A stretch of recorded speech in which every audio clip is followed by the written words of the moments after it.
right. The question was, how is Oswald's tale related to the continuation of Harlot's Ghost? It's not. It's separate. At one point, I was going to call it Oswald's Ghost, because that was my favorite title for it. And my wife and my editor and some of my best friends all got together and said, are you out of your mind? Don't you know what's going to happen? Every bad review you get is going to say, poor Mailer, his talent is but the ghost of its former self. So reluctantly, I gave it up and called it Oswald's Tale. But no, it wasn't. This book stands by itself. The only way it's related to Harlot's Ghost is I quote from Harlot's Ghost. I quote 2 or 3 pages at one point in this book. Well, you alluded to it. Go ahead. In the beginning, you alluded to Harlot's Ghost, though, and I was just wondering if the research that you did for Oswald's Tale is going to affect the continuation of Harlot's Ghost. No, the research we did, I learned a lot about the KGB. And when I write that second volume, God willing, of Harlot's Ghost, I hope that I haven't used the material up in this book. To that extent, it is related. Yes, sir. In the spirit of conspiracy that you were describing earlier, do you see Marilyn Monroe's death as in some way caught up in that process? I was asked if I thought that Marilyn Monroe's death was part of this process. I honestly don't know any longer. I used to think she was murdered. I don't want to get into it tonight. It's too complicated. Tony Summers, for whom I have a good deal of respect as an investigative reporter, set out with the same belief and ended up believing, no, she committed suicide. So that confused me. I thought, if Tony Summers feels she committed suicide, I can't be that certain she was murdered. I can give you a scenario, but it's not built on much. So I'd rather skip it. Yes? Do you have as much control over the making of the movie Tough Guys Don't Dance as you wanted? I'm sorry, to have what? As much control over the making of Tough Guys Don't Dance as you wanted? The movie? Just about. I had, the question was, did I have control over the making of Tough Guys Don't Dance? I had luck.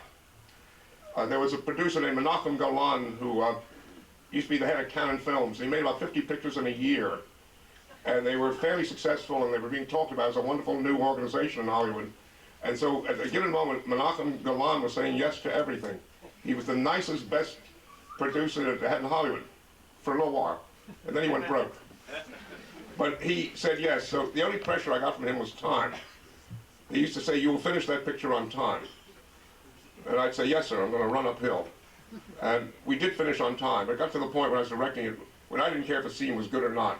We were going to finish it that day. We weren't going to go over. And the reason I wasn't going to go over is if I delayed, gotten behind by 1 day, I probably would have been fired. What scenes were they? What? What scenes were they that you remember that were rushed? If I knew by now, I wouldn't tell you.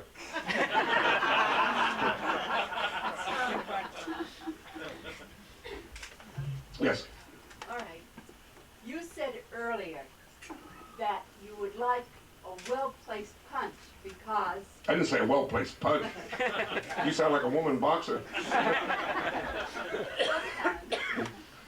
Because somebody who's been around needs something good to wake them up, right? Someone who's stunned needs something alive to wake them up, yes. Okay. But this has been a lively crowd, so I don't feel like a club fighter right now. But go ahead. I would like to know how long in your life you've been looking for that stunning blow. To get hit? Yeah. I've been married 6 times.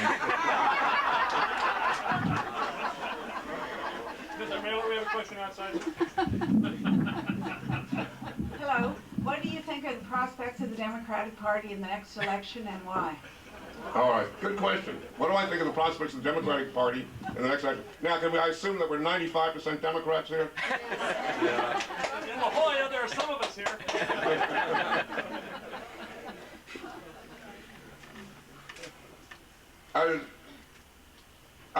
I've wished that if I could become something else for a little while, that I could become a beautiful 17-year-old peasant girl named Joan of Arc.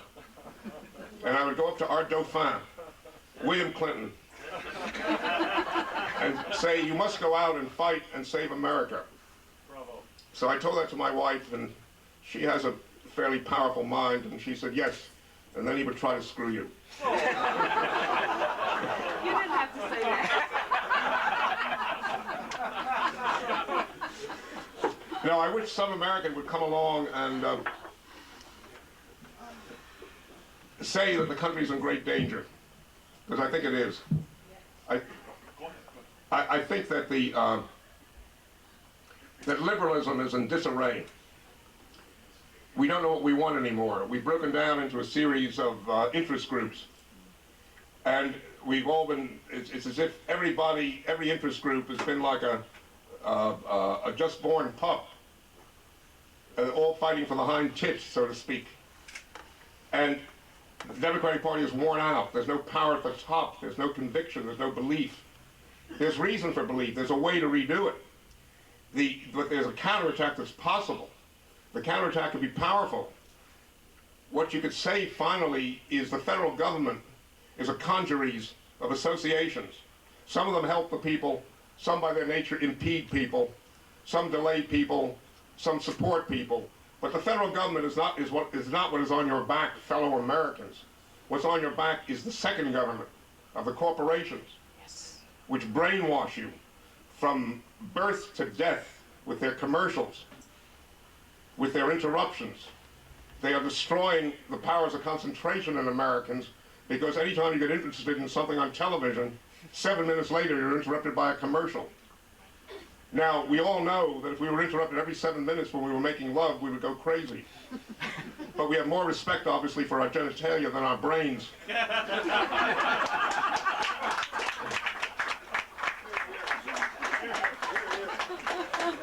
So we put up with it.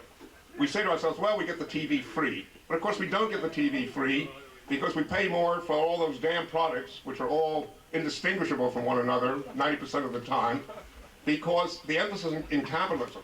I mean, capitalism is a very difficult system, because morally it's based on greed. You know, on the other hand, it has one possibility, which is that the emphasis is put on the products, on making good products. Capitalism can begin to function because the people who work in places that are interested in making good products have a feeling of teamwork. They have a feeling that they're cooperating in something useful and good. But when the products become indistinguishable, and the real emphasis is not only on marketing the product, but in the sly pride that if you really have a meretricious product but you market it beautifully, you've done something very interesting. You've beaten your competitor slyly. There's more pleasure in doing it that way than doing it directly. So given that, capitalism is tearing us apart, because with this huge emphasis on marketing and on commercials and on interruption and on brainwashing, we are getting immensely disaffected. So the argument could be, for instance, one argument that could be offered is take away the deduction as a legitimate business expense on all advertising above a very low degree. It's legitimate to announce to the American public that you got a new product and this is what it looks like.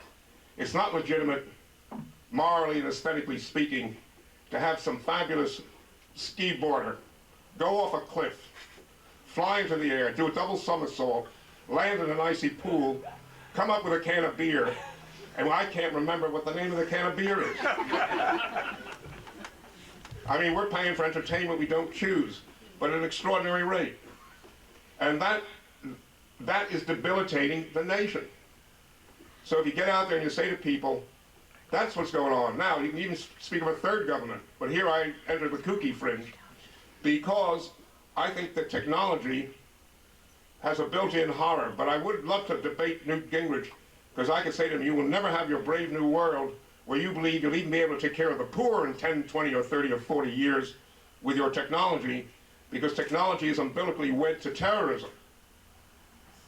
As technology grows in influence upon our lives, so does terrorism, because terrorism is the visceral response of a lot of half-stable people to the fact that the government is on their back. It isn't the government. It's the first government in a minor degree, the second government to a huge degree, and technology as an immense force. That's what's on our backs.